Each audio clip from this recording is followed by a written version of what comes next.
Axis बँकेच्या मॅनेजरने आपलं आयुष्य संपवल्याची धक्कादायक घटना समोर आली आहे। उत्तर प्रदेशातील गाझियाबाद येथे ही घटना उघडकीस आल्यानंतर एकच खळबळ उडाली।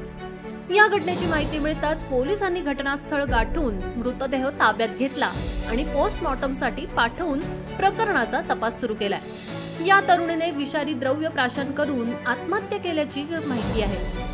पोलिसांना घटनास्थळावरून 5 पानी सुसाईड नोट सापडली आहे, ज्यामध्ये तिने सहकाऱ्यांवर छळ केल्याचा आरोप केलाय।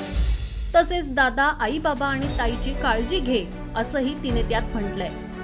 मृत तरुणीच्या भावाच्या तक्रारीवरून पोलिसांनी या प्रकरणात गुन्हा दाखल करून तपास सुरू केला आहे।